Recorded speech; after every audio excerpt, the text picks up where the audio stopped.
One of my favorite parts of fiction is couples.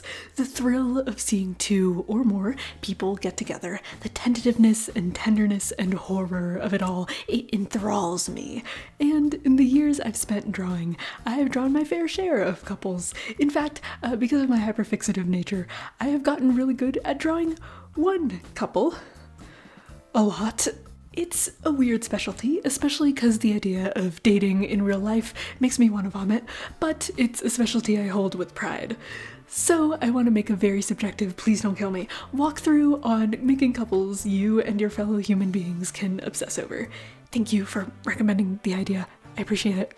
Now, fictional couples are really touchy. If you've ever shipped a ship, you know fights have happened over two beings kissing far more than they should, and as such, you know that taste is a thing.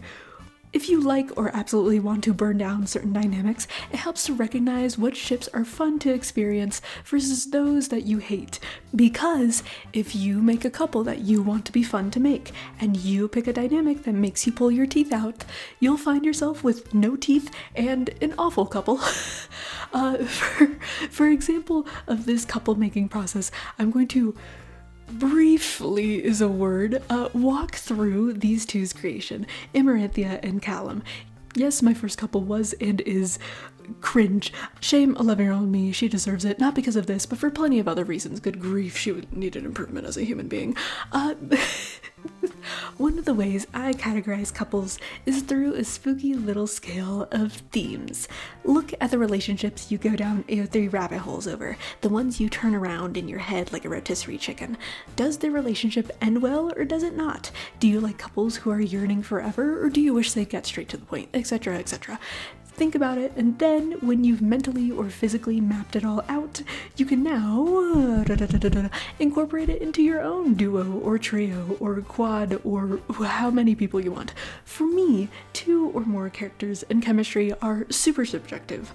I'll have friends recommend a couple that I think makes zero sense, and then vice versa when I recommend a dynamic to them. For Amy Callum, when I was younger, I was really brainwashed into the trope of girly pops who live for thousands of years but somehow never dated anyone even though they want to date people, mostly because of harem anime.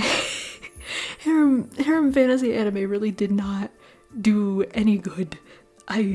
But anyways, this changed a lot as I ended up finding the concept of her being someone who's lived dozens of lives compelling, someone who's willing to experience relationships throughout those lifetimes, not just in this one instance. But I, as a reader, ironically, am 50% on yearning. Yearning is fun, but if I'm having to spend years waiting for them to interact, just to glance at each other, I'm gonna jump. I already jumped. By the way, this is just an example. You are allowed to like or dislike this trope. It's fine. It's fiction. So, because I love long-living characters in fiction and hate yearning, this poses a really funny problem of how?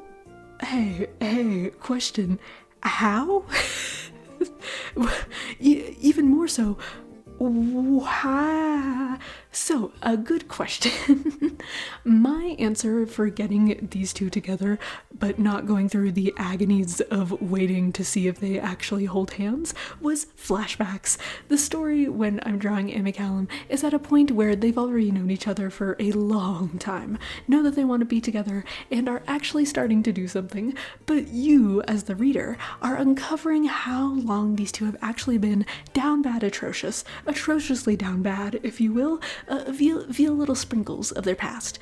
This works by condensing the, hey, these two will take literally the entire series to even glance at each other's eyes struggle into something more manageable. Because even as they are together, you don't fully know these characters and their previous interactions, but they do. They're not showing all their cards to you, but they know what's on the line, and they act like it, which makes the uncovering of it all a mystery. The next aspect of this is it takes two to tango. For me, if two characters aren't interesting on their own, you're going to have one hell of a time trying to get them together. Once again, I worked hard on this couple without thinking about them as individual characters, and all I got was my teeth pulled. We don't want that. We don't want teeth pulling. So we problem solve. We figure out what traits we like in fictional Borbos, and we put them in the sauce of these characters. For example, Callum is a weird combination because my favorite men in fiction are either sweeties who make me want to weep or fucking horny weirdos, and that line is hard to balance. So how do we do that? There are plenty of solutions. I'm sure that different people come up with different things. My solution was, because Callum has lived so long, he has had a let's call it serial dating tendency way back when, especially before and during the beginnings of his interactions with Amaranthia, in part because he leans into his Apsara nature, basically these beings in mythology who are like sensual servants of heaven, that kind of thing. But then he slows down and focuses on being his own person, separate from romances and trysts. He recenters himself after his priorities shift from participating in a war, after more and more responsibilities are placed onto him. Amy is a kind but mischievous person. Her cunning has allowed her to ascend in the ranks of society, but she also is this figure that most people see as someone who existed, but doesn't really matter much anymore. She had her place in a version of the world that existed hundreds of years ago, but now she's a tapestry that is tattered in an alleyway. Another thing I like doing in this sort of example set is I really love incorporating some of my own history or traits into a character, and with me, that aspect is that Amy loves the privacy her new life affords her. It gives her the chance to gain back her freedom, but it also makes her face the avoidance of everything that would bring her joy.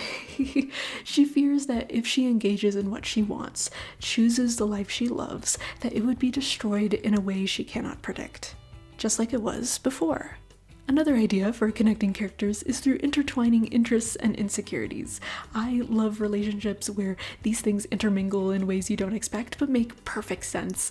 And while I don't think I did this perfectly because I'm human, Callum is very into the mysteries of the world, the way ancient magics, beings, and lands work. And so, Amaranthia is basically connected to everything he's trying to uncover. She offers him mysteries from her own life, the financial bandwidth from her years of living to allow for travel into these unknown areas, these unknown magics, a glimpse into these ancient beings' inner workings.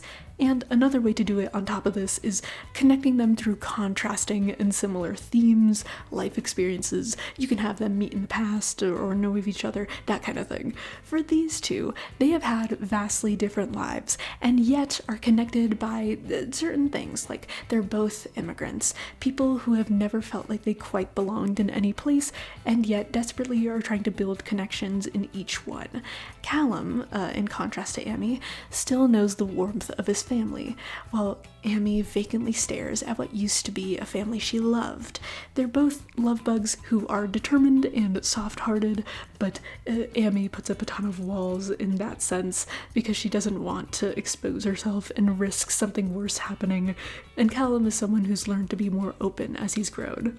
It takes a lot for both of them to build up the courage, but they try and try and try. Their backgrounds, with them both living in oppressive environments, is also a thing. It has shaped them, even if the oppression experienced was in different facets. Amy is a mystery. Callum loves solving mysteries. In conclusion, all of this is to say, make out.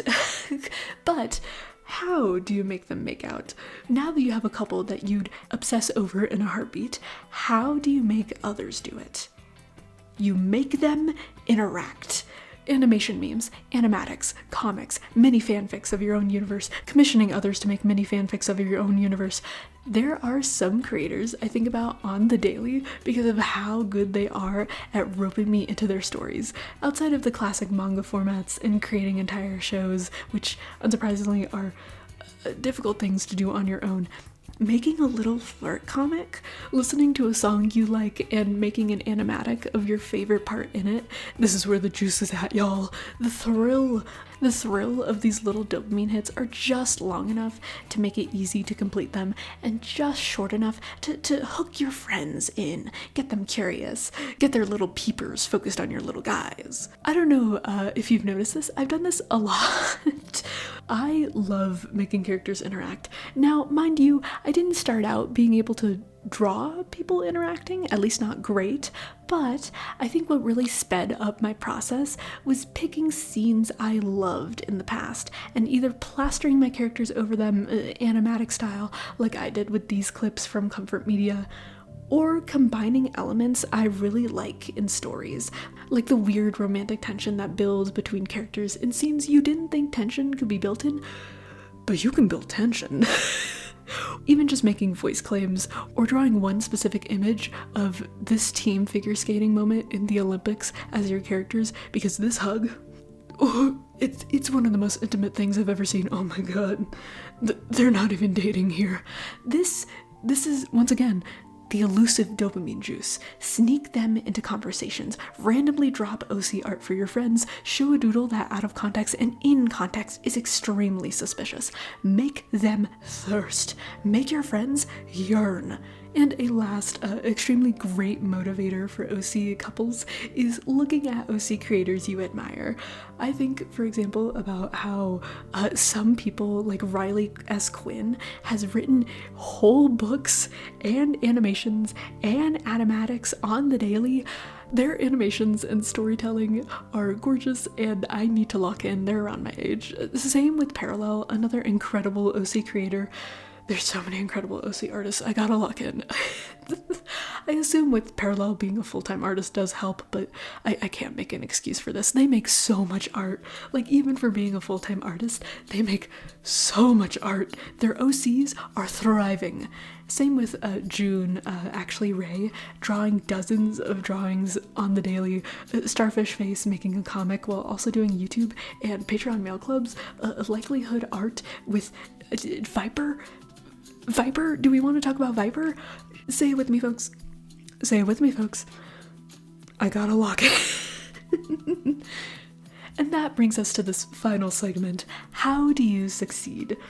Obviously, try not to self-deprecate on this. I'm telling this to myself. I need to follow my own advice. But the best way to know if you've made a couple you find fascinating to write a story about, a couple that is as grotesque or beloved as you wish, is that you find an incessant need to make more of them, like a rush or a steady stream of bubbling excitement when someone asks about them, or a drive that makes you doodle them in the corners of your time where you can, when you can. Your ideas may change, which is gonna happen. Look, if you told 10-year-old me that she would want to date eldritch horrors who speak in long riddles, she'd be very confused. But also, don't be ashamed if you just like one type of couple and do that over and over again. I'm saying this because look at me. Guys, I have spent almost more of my life drawing these two than not. Should you look at your biases when making a couple and realize that when stereotypes are abound and require change? Absolutely. And if you just really like making the same two losers pine for each other in multiple variations, hell yeah.